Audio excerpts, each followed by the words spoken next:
अस्सलाम वालेकुम, मैं हूं इमदाद सुमरो। फेक न्यूज़ है, एतराफ़ है, ख़ुदकुशी है, दावा है और बॉर्डर पे खड़े इत्तेहादी हैं। 5 खबरें हैं।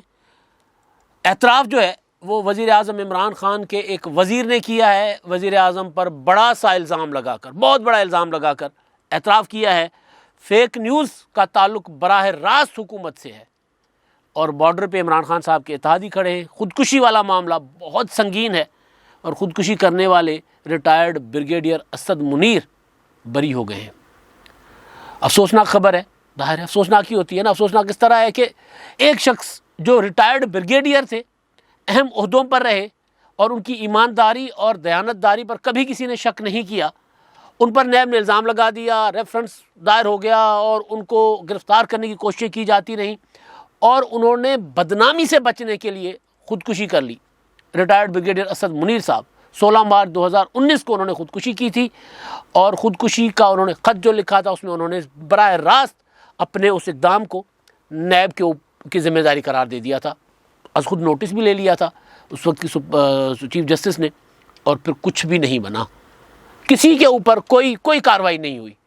एक ख़ुदकुशी ये नहीं थी, नैब के हवालात में, नैब की कस्टडी में बहुत से लोग जो हैं वो हलाक हुए, मार दिए गए, फौत हो गए, जो भी हुआ। अमवात बहुत ज़्यादा थी। किसी प्रोफेसर के हाथों में हथकड़ियाँ लगाई हुई हैं, किसी को जलील किया जा रहा है, किसी को घसीटा जा रहा है, साबिक सदर को घसीटा जा रहा है, साबिक वज़ीर आज़म को घसीटा जा रहा है, बल्कि साबिक वज़ीर आज़म को घसीटा जा रहा है, साबिक वज़ीर आज़म की बेटी को घसीटा जा रहा है, साबिक सदर की बहन को घसीटा जा रहा है। मतलब तरह तरह का एक जो एहतसाब का जो इमरान खान साहब का जो ज़ाहिर ठुस हो चुका हुआ है वज़ीर आज़म इमरान खान साहब का एहतसाब का पूरा नैरेटिव। अब इमरान खान साहब, आपने देखा ना कल परसों की जो कौम से खिताब था परसों तरसों का, उसमें वज़ीर आज़म साहब ने कोई एहतसाब की बात ही नहीं की थी। उन्होंने वही फिर अब रिलीफ देने की बात की है। तो उस एहतसाब में जो लोग जेलों में गए उनके दिनों का हिसाब कौन देगा? जो लोग जानों से गए उनकी जानों का हिसाब कौन देगा? तो ब्रिगेडियर रिटायर्ड असद मुनीर साहब अपने ख़ुदकुशी के बाद 3 साल के बाद वो बरी हो गए हैं, वो सुरखरू हुए हैं। लेकिन पाकिस्तान का जो नैब का जो एहतसाब है वो ज़ाहिर है वो तो शर्मिंदा हो, उसको शर्मिंदा होना चाहिए अगर कहीं कोई शर्मिंदगी नाम की कोई चीज़ है। मैं एहतसाब के निज़ाम की बात कर रहा हूँ, मैं किसी शख्सियत की या किसी एक उस इदारे की बात नहीं कर रहा। मजमूई तौर पर एहतसाब का निज़ाम जो है उसको कि 3 साल के बाद अदालतें कहती हैं कि नहीं जी ये रेफरेंस बनता ही नहीं था, ये रेफरेंस नैब का था ही नहीं। तो एक तो ये है कि जी इमरान खान साहब ने अपने जो एहतसाब के थे कमिश्नर थे इनके, एक तो नवाज शरीफ साहब के एहतसाब कमिश्नर थे ना सैफुर रहमान साहब, उन्होंने भी इसी तरह की मतलब अत मचाई हुई थी जिस तरह शहजाद अकबर साहब ने मचाई हुई थी। इसको उठाओ, उसको पकड़ो, उसको पकड़ो। पेशे में नैब साहब जो हैं जावेद इकबाल साहब जो आजकल एक्सटेंशन पर हैं, तो वो अपना इमरान खान साहब का जो शहजाद अकबर को निकाल देने के बाद पता लग गया था कि जी इनका एहतसाब सिर्फ इंतकाम था। सामने आ गया ना चीज़ें कि जी कुछ भी नहीं था ना। वो खुद कह रहे थे कि जी इमरान खान साहब को कहा गया कि जी वे तो सिर्फ पावर पॉइंट पर ब्रीफिंग्स देते रहते थे और इनके पास कुछ भी नहीं था। तो फिर फाइनली इमरान खान साहब ने कहा कि जी आपने तो मुझे कहा था कि नवाज शरीफ का इतना पैसा, जरदारी का इतना पैसा, फ़लाँ का इतना पैसा ले आऊँगा, पाकिस्तान के ख़जाने भर दूँगा और उसके बाद आप गुलेल बनाइएगा और चिड़िया मारते रहिएगा। तो ना मेरी गुलेल बन रही है, ना चिड़िया मार रही है, बल्कि मैं कमज़ोर होता जा रहा हूँ और मेरा एहतसाब का नैरेटिव भी ख़त्म हो गया, मेरी सियासी मकबूलियत भी जो है वो ग्राउंड पर हो गई है। ग्राउंड हो जाता है ना जहाज़, जिस तरह चलने के काबिल नहीं रहता, तो मेरी सियासी मकबूलियत भी ख़त्म हो गई है। तो फिर उन्होंने उस शहजाद अकबर साहब को जब निकाला था तो उनका एहतसाब का बयानिया उस वक्त पिट चुका था और ब्रिगेडियर असद मुनीर की ख़ुदकुशी और उसके बाद उनकी बरियत 3 साल के बाद साबित हो गया कि जी एहतसाब नहीं हो रहा, कुछ और हो रहा है। तो अब मैं आता हूँ, कल एक बड़ी मुलाकात हुई थी। वज़ीर आज़म इमरान ख़ान चल कर गए थे अपने इत्तेहादियों की तरफ, मुस्लिम लीग कायदे आज़म वालों की तरफ।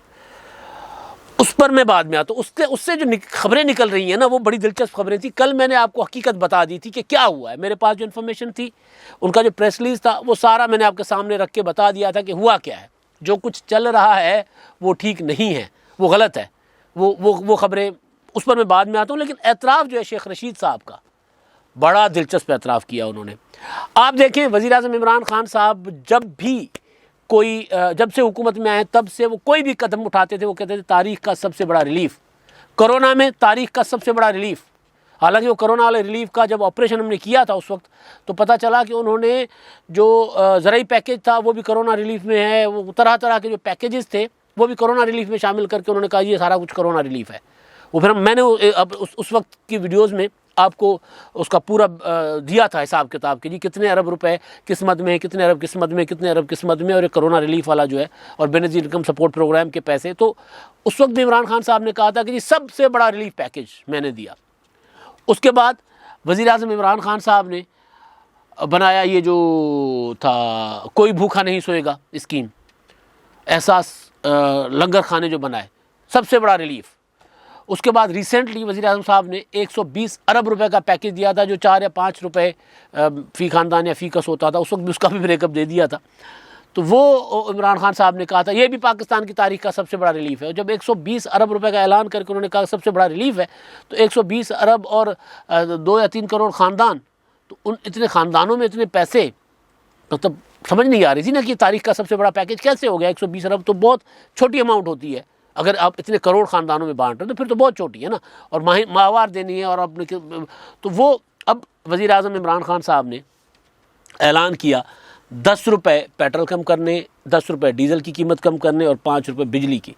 तो शेख रशीद साहब ने कहा इमरान खान साहब आप इससे पहले जो कुछ कह रहे थे वो सारा कुछ गलत था, अब आपने जाकर कोई हकीकी रिलीफ दिया है। 3.5 साल बाद, शेख रशीद साहब कह रहे हैं, मैं नहीं कह रहा, कि 3.5 साल बाद पहली बार अवाम को कोई रिलीफ दिया गया है।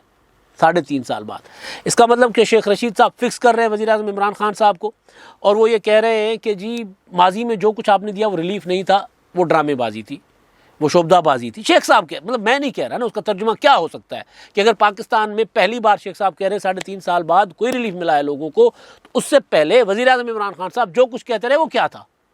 शेख रशीद साहब की ज़बानी मैं नहीं कह रहा जी, वो ये कह रहे हैं कि इससे पहले यानी जो कुछ था वो बस सिर्फ दिखावा था। चलें, ड्रामेबाजी और शोबदाबाजी के अल्फाज में वापस ले लेता हूँ, लेकिन दिखावा था।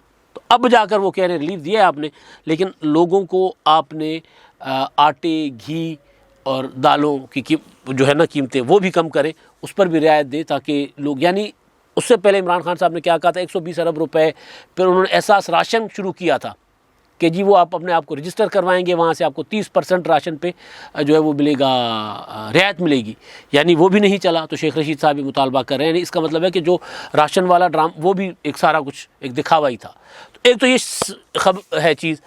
अब मैं आता हूँ इमरान खान की हुकूमत के ख़िलाफ़ तहरीक अदम एतमाद पर इनकार करने वाले अब दावा कर रहे हैं कि जी चौधरी बरादरान के बग़ैर भी हम तहरीक अदम एतमाद कामयाब कर लेंगे। कल एहसन इकबाल ने कहा था, आज शाहिद खाकान अब्बासी ने कहा है। शाहिद खाकान अब्बासी साहब हमेशा तहरीक अदम एतमाद के मुखालिफ रहे हैं। शाहिद खाकान अब्बासी साहब हमेशा ये कहते रहे हैं कि जी तहरीक अदम एतमाद कामयाब नहीं हो सकती, इमरान खान के सर पर इस्टेब्लिशमेंट का हाथ है, और तहरीक अदम एतमाद अगर कामयाब होनी होती तो हम पहले दिन ले आते, नहीं कामयाब होती, लिहाजा इसलिए तहरीक अदम एतमाद नहीं आ रही। लेकिन अब शाहिद खाकान अब्बासी साहब ने कहा है कि जी तहरीक अदम एतमाद चौधरी बरादरान के बग़ैर भी हम ले आएंगे और कामयाब करके दिखाएंगे। अब ये है वो चीज़ जो जिसकी वजह से हुकूमत को फेक न्यूज़ बनानी पड़ी। फेक न्यूज़ बनी ना कल, तो वो मुसलसल चल रही है, अभी भी चल रही है, और टीवी चैनल्स पर चल रही है। और दूसरा, मुत्तहिदा कौमी मूवमेंट जो बॉर्डर पे खड़ी इत्तेहादी है, ख़ुद कह रहे हैं कि जी हम बॉर्डर पे खड़े हुए हैं।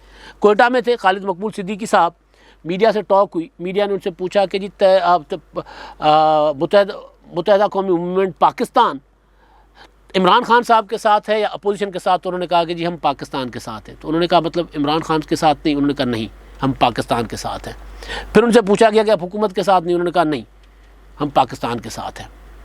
यानी मुत्तहिदा, और पहले कह चुके हैं कि हम जी बॉर्डर लाइन पर खड़े हुए हैं, यानी हमें अगर अपोजिशन की तरफ से कोई अच्छा खासा कोई क्या होता है सियासत में पैकेज, तो लफ्ज़ मुनासिब नहीं है, लेकिन अगर एक होता है ना कि अगर हमें वहाँ पर अच्छी अंडरस्टैंडिंग हो जाती है अपोजिशन के साथ, हमारे मुस्तकबिल में हम साथ चलने के लिए कोई अच्छी गारंटी मिल जाती है, तो हम उधर चले जाएंगे। हम बॉर्डर पे खड़े, हम कह रहे हैं कि जी हम भी आपके साथ चलने को तैयार हैं। बॉर्डर पे खड़े होने का मतलब यही है। तो MQM वाले तो ये आज इशारा कर रहे हैं, आज भी कर रहे हैं, लेकिन MQM वालों ने ये इशारे करना शुरू किए मुस्लिम लीग कायद-ए-आज़म की क़यादत से मुलाकात से पहले और बाद में भी, बाद में ज़रा खुलकर इशारे करना शुरू कर दिए। पहले ज़रा कहते थे कि जी फिर इस तरह हुकूमत के साथ चलना मुश्किल होगा, अगर हुकूमत ऐसा करेगी तो फिर मुश्किल हो जाएगा और हम इनकी एक वजारत का बोझ उठा सकते हैं, ज़्यादा वजारतों का बोझ नहीं उठा सकते। यानी जो हुकूमत की कारकर्दगी है इंतखाबात में जब हम जाएंगे तो फिर हम ये कहेंगे कि जी हमारे तो अमीनुल हक साहब थे, अमीनुल हक साहब के पास IT थी, IT में तो हमने इतनी एक्सपोर्ट्स बढ़ा दी या इतना ये कर दिया वो कर दिया, जो IT में हमने तरक्की दिलाई। अब IT की तरक्की पाकिस्तान में मतलब बंदा किस तरह उसको बारह, तो वो IT में हमने इतनी तरक्की दिलाई है, लिहाजा हम तो कामयाब थे, बाकी जो नाकामियाँ इमरान खान साहब की हैं तो एक वजारत का हम बोझ उठाएंगे, ये कहते थे। लेकिन अब वो कह रहे हैं कि हम बॉर्डर पर खड़े हुए हैं, बॉर्डर पर। तो बॉर्डर पर खड़े होने वालों ने कहा कि अब हम पाकिस्तान के साथ खड़े हैं, इमरान खान के साथ नहीं खड़े। अब पाकिस्तान के साथ खड़े हैं, अगर उनको लगता है कि जी अपोजिशन पाकिस्तान की खिदमत करने के लिए तहरीक-ए-अदम एतमाद ला रही है तो उधर बॉर्डर से उधर उस पार चले जाएंगे, यानी हुकूमती बॉर्डर क्रॉस करके अपोजिशन के बॉर्डर में चले जाएंगे। बॉर्डर के उस पार का मतलब कोई और ना लिया जाए, बाज़ औक़ात ये होता है कि बात का मतलब गलत निकल जाता है, इसलिए मैंने वजाहत कर दी है। अब आता हूँ मैं फेक न्यूज़ पर। कल जब वज़ीर-ए-आज़म इमरान खान साहब ने कुल 35 मिनट गुजारे चौधरी बिरादरान की दहलीज से वापसी तक, यानी उनकी गाड़ी दाखिल हुई और गाड़ी निकल गई, वो टोटल 35 मिनट का टाइम था।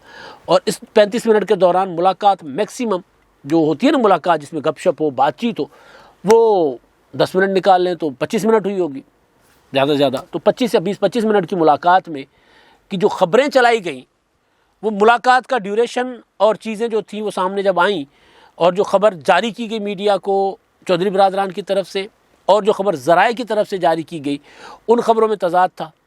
तो फिर उस वक्त और उससे पहले मैंने आपको गुजारिश की थी कि एक प्राइवेट गाड़ी भी गई थी वज़ीर-ए-आज़म साहब के जाने से पहले।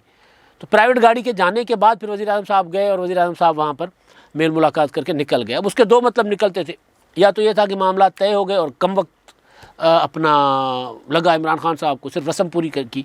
दूसरा मतलब ये निकलता था कि जी वहाँ बात चली ही नहीं, सिर्फ खैरियत दरियाफ्त हुई है, हेलो हाय हुई है और वज़ीर-ए-आज़म साहब चल दिए कि वज़ीर-ए-आज़म साहब ने तेवर देख लिए होंगे कि मामला जा किधर रहे, या चौधरी बिरादरान साहब उस तरफ आ ही नहीं रहे थे। पूछते हैं ना कि जी हाँ जी करें खबर किस तरफ आए, किस तरह आए, आप पहले तो हमें मतलब याद ही नहीं करते थे, अब साल में 1-2 बार हमारी तरफ चक्कर लगा लेते, नहीं खैर है, इस तरह कोई इशारा करते ना ताकि अगला कोई खुले, तो कोई इशारा नहीं हुआ होगा।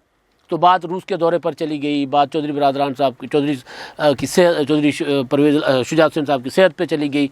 यहाँ तक कहा गया, जियो जो रिपोर्ट कर रहा है कि इमरान खान साहब ने कहा कि आप मुझसे और मैं आपसे जुदा नहीं हूँ, छोटी मोटी चीज़ें चलती रहती हैं, मैं आप एक साथ हैं, बिल्कुल नहीं घबरा रहे। अब ये जो जुमला है, इस तरह के जुमले, ख़बरें आती हैं, अंदर से रिपोर्ट होती हैं, अंदर से जो सोर्सेज होते हैं वो आपको बता रहे होते हैं बात क्या है, फिर एक जर्नलिस्ट, एक रिपोर्टर सोर्स की बात को आगे चलाता है। अगर उसके पास कहीं और से तस्दीक होती है, उसको मज़ीद ख़बर को ज़्यादा करके ज़रा इस्टेब्लिश करके चलाता है, या फिर जो होती है वो चीज़, क्योंकि इलेक्ट्रॉनिक मीडिया का ये मसला है कि जब आप रिपोर्टर हैं और फील्ड में खड़े हैं और डेस्क पे बैठा हुआ बंदा आपकी पोजीशन सिचुएशन नहीं समझ रहा होता, वो आपको फ़ोन पे फ़ोन दे दनादन फ़ोन, खबर दे फ़िलहाल चैनल ये चला रहा है, तो क्या करें। एक चैनल कोई चीज़ चला देता है तो कॉमा और फुल स्टॉप के साथ आप सारे चैनल्स पे वो बात चलते देखेंगे। कोई फिर ये नहीं होता कि लॉजिक क्या कहती है, हालात क्या हैं, वाक़यात क्या हैं, पस मंज़र क्या है, कोई नहीं देखता। मैं क्योंकि रिपोर्टर हूँ तो इन हालात से निकल चुका हूँ, भुगत चुका हूँ, और शायद इसी वजह से भी कहीं टेक नौकरी जो है वो किसी उस तरह हुई नहीं कि भाई कभी भी ये नहीं कहा कि जी अगर आप किसी चैनल पे चल रही चला के मेरा बीपर करवा दो। इस तरह नहीं होता कि जी खबर मेरे पास नहीं है भाई, ये जो आप चला रहे हैं वो खबर मेरे पास नहीं है। कल खबर चली कि चौधरी बिरादरान ने कहा इमरान खान साहब को कि डट के खड़े रहें। मैंने गुजारिश की कि डट के खड़े रहने वाला मामला प्रेस रिलीज़ में नहीं है जी। प्रेस रिलीज़ में तो आम सियासी सूरत हाल, दिलचस्पी के उमूर पर तबादला ख्याल और इस तरह की बातें हुई हैं, और उन्होंने तारीफ़ की है चौधरी परवेज़ इलाही ने और शुजात हुसैन ने कि आपने अच्छा किया है कि आपने ये कर दिया, पेट्रोल और बिजली की कीमतें और डीज़ल की कीमतें कम कर दी हैं। अब वज़रा की ड्यूटियाँ लगाएं कि वो अपने अपने हलकों में, अपने अपने इलाकों में पेट्रोल की और कीमतों का जो है सम्राट है, महंगाई कम करने के लिए वो वहाँ पर जाकर उसकी निगरानी करें, ख़ुद देखें, ताकि वो महंगाई, वो उसका असर जो है आवाम तक मुंतकिल हो, जो मुस्बत असर है पेट्रोल और बिजली और डीज़ल की कीमतें कम होने का। ये चौधरी बिरादरान ने कहा साथ रूस के दौरे पे जी, बहुत अच्छा जी आपको। और उसके अलावा उन्होंने कहा कि जी आप बहुत बड़े सियासतदान हैं, बहुत समझदार सियासतदान हैं, और मैं हमेशा आपके लिए दुआ गो रहता हूँ। ये चीज़ें थी, लेकिन जो मीडिया रिपोर्ट कर रहा था वो चीज़ें मुख्तलिफ थी। और मुख्तलिफ तरह से रिपोर्ट हो रही थी। कोई कुछ रिपोर्ट कर रहा है, कोई कुछ रिपोर्ट कर रहा है। यहाँ तक कहा गया कि जी परवेज़ इलाही साहब ने कहा कि अगर हम तहरीक अदम एतमाद का साथ देते हैं, मैंने परवेज़ उसको कहा शहबाज शरीफ को कि अगर हम तहरीक अदम एतमाद का साथ देंगे तो फिर और नाकाम हो जाएगी तो इमरान खान की मकबूलियत आसमान पर चली जाएगी, हम ज़मीन बोस हो जाएंगे। तो ये तो बातें की जाती हैं, ये बातें होती हैं। लेकिन मुस्लिम लीग कायदे आज़म इन तमाम तर बातों से कि हमने नहीं कहा कि डट के खड़े हों, हमने नहीं कहा कि तहरीक अदम एतमाद नाकाम होती है तो ज़मीन बोस हो जाएंगे। अंसार अब्बासी साहब ने बड़ी अच्छी दिलचस्प रिपोर्ट बनाई है। जैसे कल मैंने आपको बताया था कि जी कहानी प्रेस रिलीज़ में कुछ है और जो मीडिया रिपोर्ट कर रहा है वो कहानी कुछ है। तो बाद में पता चला कि जी एक वफाकी वज़ीर जो हैं वो डट के खड़े रहने वाली ख़बर फीड कर रहे थे मीडिया को, यानी फ़ेक न्यूज़ फीड कर रहे थे। फ़ेक न्यूज़ के ख़िलाफ़ पेका का ऑर्डिनेंस आया है जो अदालत ने रोका हुआ है। तो फ़ेक न्यूज़ बज़ाते खुद वफाकी वज़ीर जो हैं वो मीडिया को वज़ीर आज़म की मीटिंग के मुतालिक फ़ीड कर रहे थे। तो फिर वो अंसार अब्बासी साहब ने कहा कि जो उन्होंने जिस सोर्स से बात की है उसके पास अलग स्टोरी थी, यानी हुकूमत के मुलाकात में शरीक 3 बंदे अलग अलग कहानी बता रहे हैं। इसका मतलब ये है कि कहानी कोई थी नहीं, कि झूठ का तो पाँव नहीं होता, फिर पकड़ा जाता है। फ़ेक न्यूज़ ज़ाहिर है, फ़ेक न्यूज़ पर अगर आप ने फ़ेक न्यूज़ भी चलानी है और तरीके से चलानी है कि जब हमने सब ने मीडिया को ये बताना है तो फिर तो एक कहानी आ जाती है सामने। लेकिन ऑन रिकॉर्ड तो आप कह सकते हैं, लेकिन अगर मैं मुलाकात में बैठा हूँ और कोई मुझे सहाफ़ी फ़ोन करता है, वो मेरे साथ ज़ाहिर सहाफ़ी और सियासतदान का ताल्लुक़ एतमाद का ताल्लुक़ भी होता है, मैं बता दूँ यार मेरा नाम नहीं बताना, लेकिन अंदर ऐसी बातें नहीं हुई, तो वो मेरा नाम तो नहीं बताएंगे सहाफ़ी, लेकिन वो बताएंगे कि जी अंदर क्या हुआ है, जो रिपोर्ट हो रहा है वो अंदर हुआ है या नहीं हुआ। तो इस तरह की चीज़ें सामने आई। मैंने कल ही आपको जब मुलाकात के बाद मैंने व्लॉग किया था, मैंने बता दिया था कि मामला अभी नतीजा नहीं निकला। अभी चौधरी बिरादरान मिक्स सिग्नलिंग कर रहे हैं। अभी तक इमरान खान साहब के साथ खड़े भी हैं, नहीं भी खड़े, अपोजिशन के साथ खड़े भी हैं, नहीं भी खड़े। और मैंने ये भी आपको बताया था, कल एक खबर चल रही थी कि जी शहबाज शरीफ ने डिनर दिया है और डिनर की दावत दी है और वहाँ भी इंतज़ार है, वहाँ जवाब कोई नहीं हुआ, डिले हो गया।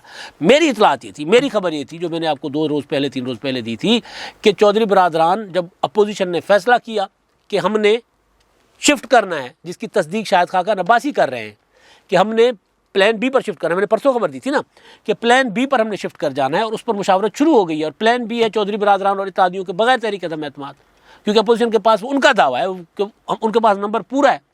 तो शाहिद खाका अब्बासी तस्दीक कर रहे हैं मेरी उस बात की जो मैंने परसों तरसों आपको बताई थी कि जो है अपना अपोजिशन वो अब चौधरी बिरादरान के बगैर तहरीक अदम एतमाद की तरफ जा रहे हैं। चौधरी बिरादरान ने अपोजिशन की बड़ी क़यादत को, लीडरशिप को पैगाम भेजे कि जी आपकी ऑफ़र मौजूद है, नहीं मौजूद, उस पर बात हो सकती है।